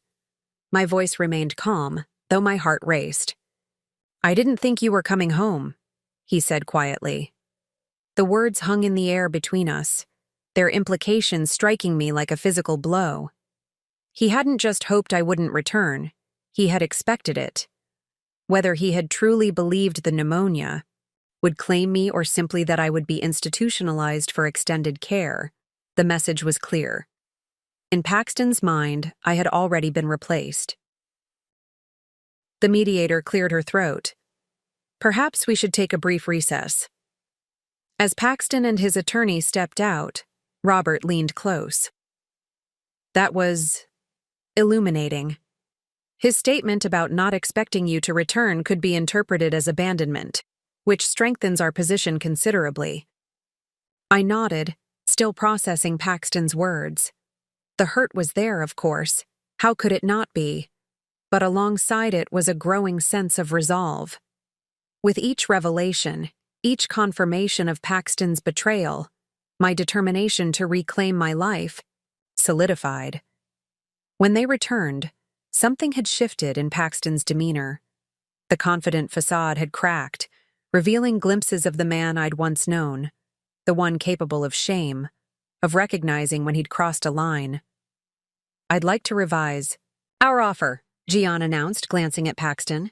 "My client is willing to relinquish all claims to the house without compensation, in exchange for full ownership of his firm and an equitable division of remaining liquid assets."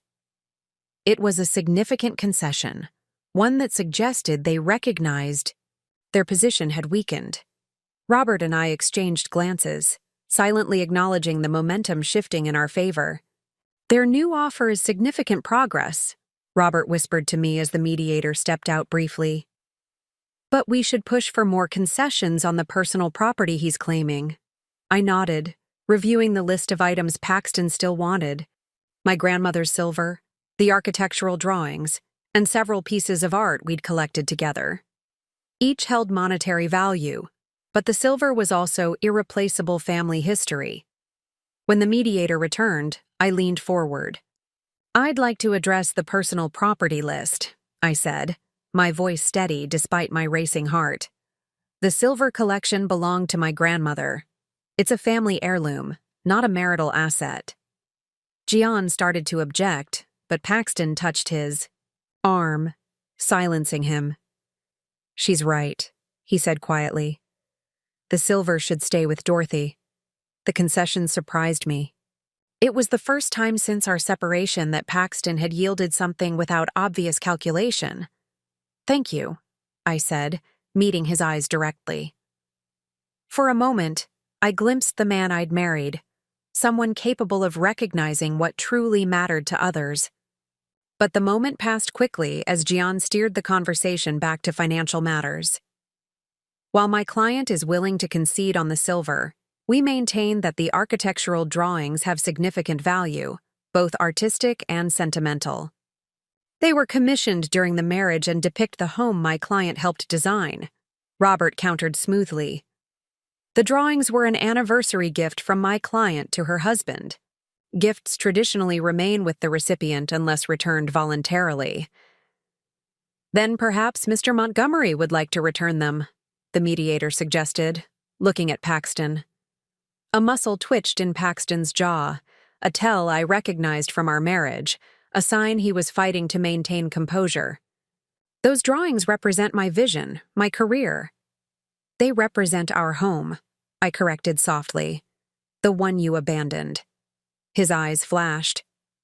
"I didn't abandon." "You moved another woman in while I was fighting for my life," I interrupted, my calm finally fracturing. "You replaced my belongings, redecorated rooms we had designed together, acted as if I no longer existed. If that's not abandonment, what is it?" The room fell silent. Even Gian seemed momentarily without a strategic response. Paxton looked away first. "It wasn't meant to happen like that." "How was it meant to happen, Paxton? What was the plan? Wait until I died or was transferred to long-term care, then move Agnes in permanently? Pretend our marriage had ended amicably? Rewrite our history to make your betrayal more palatable?" The words poured out, months of hurt and confusion crystallizing into precise questions. I hadn't raised my voice, but the intensity silenced everyone in the room. Paxton's face flushed. "That's not fair. I never..." "Never what? Never expected me to recover? Never thought I'd find out about Agnes? Never intended for me to see how quickly you replaced me, replaced us?" "I never stopped caring about you," he said, his voice barely audible. The statement was so absurd, so disconnected from his actions that I laughed, a short, disbelieving sound that seemed to startle even me. "Caring doesn't look like what you did, Paxton. Caring would have been visiting me regularly in the hospital. Caring would have been preparing our home for my recovery. Caring would have been honoring our vows when I needed you most." He had no response, just stared down at his hands clasped tightly on the conference table. The mediator cleared her throat. "Perhaps we should redirect to the specific assets under discussion." "No," I said firmly. "This is relevant. Paxton's actions during my illness directly impact the equitable distribution of our assets. He didn't just have an affair. He actively worked to erase me from our home, from our life together, while I was physically unable to defend myself." Gian shifted uncomfortably. "My client acknowledges that his timing was unfortunate." "Unfortunate?" I repeated, incredulous. "Is that what we're calling it? Your client moved his girlfriend into a house that isn't legally his, disposed of his wife's personal property, and redecorated while she was hospitalized with life-threatening pneumonia. Unfortunate doesn't begin to cover it." Robert placed a gentle hand on my arm, a reminder to maintain control. I took a deep breath, centering myself. "I'm not trying to punish Paxton," I continued more calmly. I just want what's rightfully mine, the house my inheritance purchased, the family heirlooms that belong to my lineage, and the basic dignity of not being erased from my own life. Paxton finally looked up, his expression unreadable. "The drawings," he said after a long moment. "You can have them. And anything else of yours we haven't yet returned." Gian started to protest, but Paxton silenced him with a gesture. "Enough. Dorothy's right. I didn't handle this well." The understatement was so profound it almost made me laugh again. But the concession was real, and with it came a palpable shift in the room's energy. The adversarial tension eased, replaced by something more complicated. Not reconciliation, but perhaps the beginning of resolution. The mediator, sensing the change, redirected us to the remaining financial matters. We spent the next hour negotiating the division of savings, retirement accounts, and other liquid assets. With the house and personal property issues settled, these discussions proceeded more smoothly. By early afternoon, we had a preliminary agreement. I would keep the house without any buyout payment to Paxton. He would retain full ownership of his architecture firm.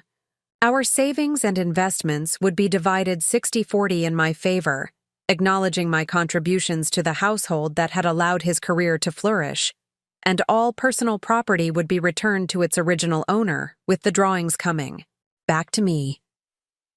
As the mediator summarized these terms, I felt a weight lifting, not completely, but enough to notice the difference. For the first time since discovering Paxton's betrayal, I could see a path forward that didn't require his cooperation or approval. "If both parties agree, we'll draft this into a formal settlement agreement for your attorneys to review," the mediator concluded. I nodded my assent. Across the table, Paxton did the same, his expression somber. As we prepared to leave, Paxton approached me while our attorneys were engaged in conversation with the mediator. "Dorothy," he said softly, "I am sorry. Not just for how things ended, but for not being the man you thought you married." I studied his face, searching for the calculation I'd grown accustomed to seeing. But there was only tired resignation, perhaps genuine regret. "I know," I replied simply, because I did know. Not just that he was sorry, but that his remorse came too late to change anything between us. Our marriage was over, not just legally, but emotionally. Whatever connection had once bound us had been severed by his choices and my response to them. As I walked away, I realized the confrontation I'd been dreading had become the catalyst for my freedom. By facing Paxton directly, by naming his betrayal, without flinching, I had reclaimed not just my legal rights, but my narrative. The truth of what had happened and who was responsible. It wasn't a complete victory. The loss of my marriage still ached beneath the triumph of securing my home. But it was enough for today. Enough to build upon tomorrow. In the weeks following the mediation, life took on a rhythm of quiet reconstruction. The formal settlement agreement was drafted, reviewed by our respective attorneys, and signed with surprisingly little additional conflict. Paxton, it seemed, had finally accepted the reality of our situation. True to his word, he arranged for the return of my belongings. Boxes arrived at the house, delivered by a moving company rather than by Paxton himself. My clothes, books, and personal items emerged from whatever storage he had relegated them to. The architectural drawings came last, carefully packaged and accompanied by a brief note. "These always belonged to you. I hung them in the dining room, not as a reminder of what had been lost, but as a testament to my ownership of this space, this home that was now truly mine alone." With the legal matters largely settled, I turned my attention to physical recovery and rebuilding my life. The pneumonia had left me weakened, my stamina diminished, but each day brought small improvements. I began working again. Small photography. Assignments at first, building back to my pre-illness workload as my strength returned.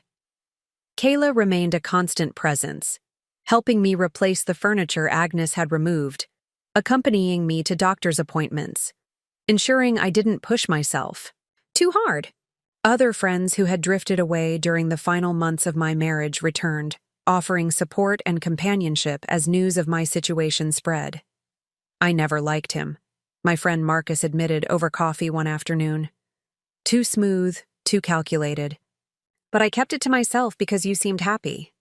I was happy, I replied, surprising myself with the certainty in my voice. Until I wasn't. The man I married wasn't the man Paxton became. That distinction between the Paxton I had loved and the one who had betrayed me became crucial to my healing. It allowed me to honor the good years of our marriage without minimizing the pain of its ending. The memories weren't invalidated by his betrayal. They were simply part of a completed chapter rather than an ongoing story. As my health improved, I began reimagining the spaces Agnes had altered. The stark gray bedroom walls were repainted a soothing sage green.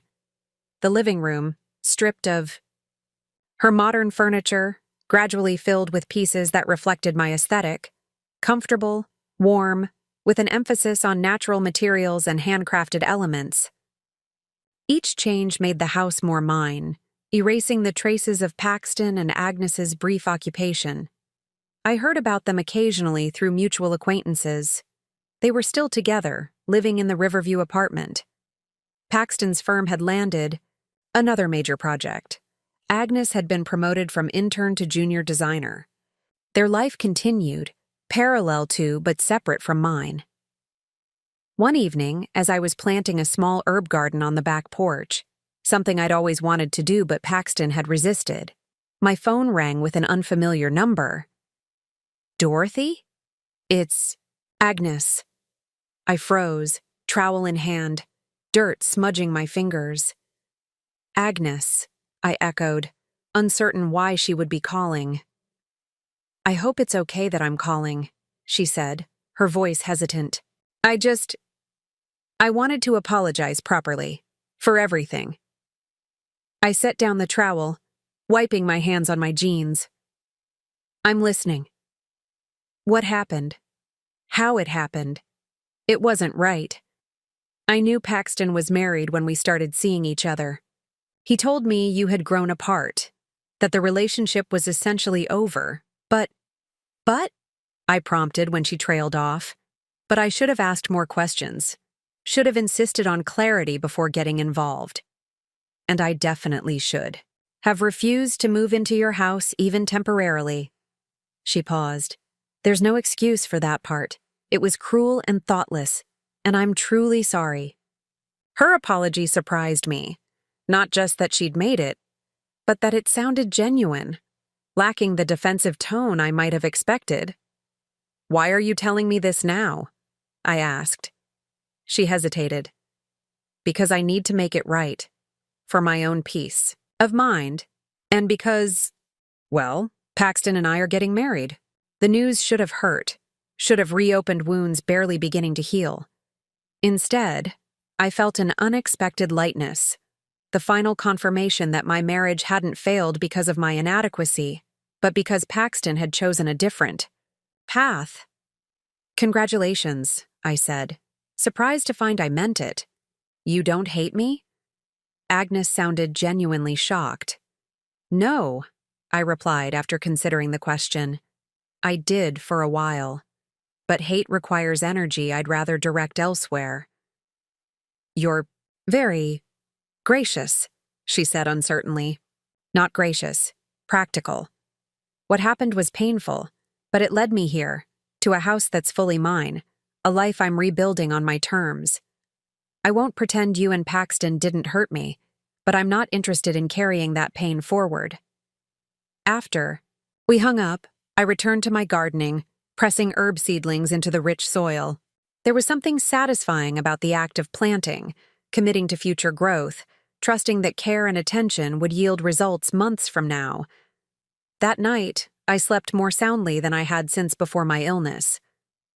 The conversation with Agnes had provided an unexpected sense of closure. The legal settlement had secured my home, The apology had acknowledged the emotional debt. For the first time, I felt the weight of the past few months truly beginning to lift. The next morning, I woke to an email from my gallery liaison. A major magazine wanted to feature my photography series on urban renewal in their next issue. It was the kind of opportunity that could elevate my career, bring my work to a wider audience. The timing felt significant, a sign that my professional life was rising alongside my personal recovery. As I made coffee in my kitchen, now rearranged to my preferences, the sleek modern appliances Agnes had installed replaced with ones I actually knew how to use, I surveyed my domain. The house was transformed, no longer the home Paxton and I had shared, but not the sterile showcase he and Agnes had created either. It was mine, reflecting my tastes, my history, my future plans. For the first time since returning from the hospital to find my life upended, I felt a sense of genuine peace. The property deed had given me legal leverage, but the real victory was internal, the recognition that I could rebuild not just my home, but myself, stronger and more authentic than before. I was under no illusion that the journey was complete. There would be difficult days ahead, moments when the loss would reassert itself, practical challenges of maintaining a house on a single income. But the foundation was solid. The deed was in my name. The future, uncertain but full of possibility, belonged to me alone. 3 months after the settlement was signed, just as I'd begun to believe the worst was behind me, I received a certified letter from Jayan Teller, Paxton's attorney. My hands trembled slightly as I opened it, anxiety flaring at this unexpected communication. Inside was a formal notice that Paxton was contesting our settlement agreement, claiming that his emotional distress during mediation had led him to accept unfavorable terms. He was demanding a new evaluation of the house, arguing that his architectural contributions had significantly increased its value and requesting 50% of that added value, despite not being on the deed. I called Robert immediately, the letter clutched in my shaking hand. "He can't do this," I said when Robert answered. "We have a signed agreement. It's done." "Let me see the filing," Robert replied calmly. "Don't panic yet. Post-settlement challenges rarely succeed without evidence of fraud or coercion." I scanned and emailed the documents, then paced my living room waiting for Robert's assessment. After what felt like hours but was probably only 20 minutes, he called back. "This is desperation, not strategy," he said confidently. My guess? Paxton's wedding plans with Agnes are straining his finances, and he's looking for additional assets. But can he actually reopen the settlement? "He can try," Robert acknowledged, "but we have significant advantages. The mediation was properly conducted with legal representation on both sides. The property deed is solely in your name, and most importantly, we have documentation of his abandonment during your illness and his attempt to move Agnes into your home." Despite Robert's reassurance, sleep eluded me that night. I had believed we were finished, that Paxton had accepted the outcome and moved on. This sudden challenge threatened not just my legal position, but my emotional stability, the peace I'd worked so hard to reclaim. The next morning brought another surprise, a text from Agnes. "I just found out what Paxton is doing with the settlement. I had no idea. I'm so sorry." I stared at the message, uncertain how to respond or whether to trust her apparent distancing from Paxton's actions. Before I could decide, another text arrived. "If it helps, I have emails where he discussed moving me into our house while you were sick. He specifically mentioned knowing it wasn't legally his but assuming you'd never recover enough to contest it." My breath caught. Those emails would be powerful evidence of Paxton's true intentions, his calculated decision to take advantage of my illness. "Why would you share those?" I texted back. Her response came quickly. "Because what he did was wrong, to both of us. He told me you had agreed to divorce, that you knew about me, that the house was his. I don't want to marry someone capable of such manipulation." I forwarded the exchange to Robert, who called immediately. "If she's willing to provide those emails, Paxton's challenge collapses completely. This could end before it truly begins. Agnes was indeed willing. Within days, she had forwarded a damning trail of correspondence showing Paxton's deliberate planning to move her into my house while I was hospitalized, his explicit acknowledgement that the property wasn't legally his, and his calculation that my illness would prevent me from asserting my rights. When confronted with this evidence, Paxton's attorney withdrew the challenge without further argument.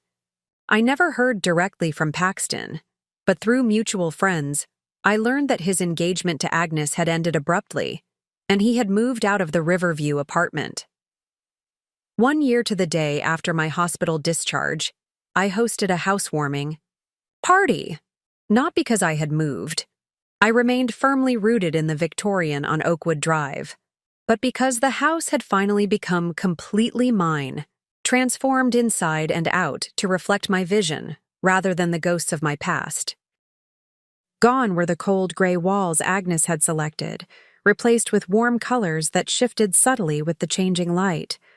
The modern furniture had given way to a thoughtful collection of pieces that told my story. Some inherited, some purchased, new, others found at estate sales and lovingly restored by my own hands. The garden bloomed with herbs and flowers I had planted, a riot of color visible through windows now framed by curtains I had chosen. Even the kitchen had been renovated, not to erase the memories of cooking meals with Paxton, but to create a space where I could build new memories, entertain friends, nurture myself. As I moved through the rooms greeting guests, I caught glimpses of my journey in their reactions. Surprise from those who hadn't visited since before my illness, approval from those who had witnessed the transformation, and genuine happiness from the inner circle who had supported me through the darkest days. Kayla arrived last, champagne in hand, her smile wide as she surveyed the gathering. "You did it," she said, hugging me tightly. "You really did it." I knew she wasn't just referring to the house. She meant everything.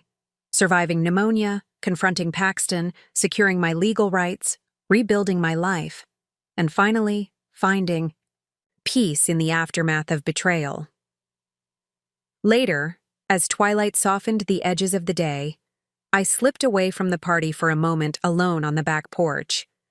The property deed, the document that had ultimately saved me from being displaced from my own life, was framed in my office upstairs. Such a simple thing, a piece of paper with my name alone, yet it had provided the foundation for everything that followed. I thought briefly of Paxton, wondering where he was tonight. Our divorce had been finalized 3 months ago, the final legal tie severed without drama. Agnes, I knew from our limited but cordial communication, had moved to another state for a fresh start. Neither of them had any claim on me anymore. Not legally, not emotionally. A gentle knock on the porch door interrupted my thoughts. It was Robert, who had become not just my attorney, but a friend. "Admiring your domain?" he asked, joining me at the railing. "Reflecting," I corrected with a smile, "on how different things might have been if my name hadn't been the only one on that deed." He nodded thoughtfully.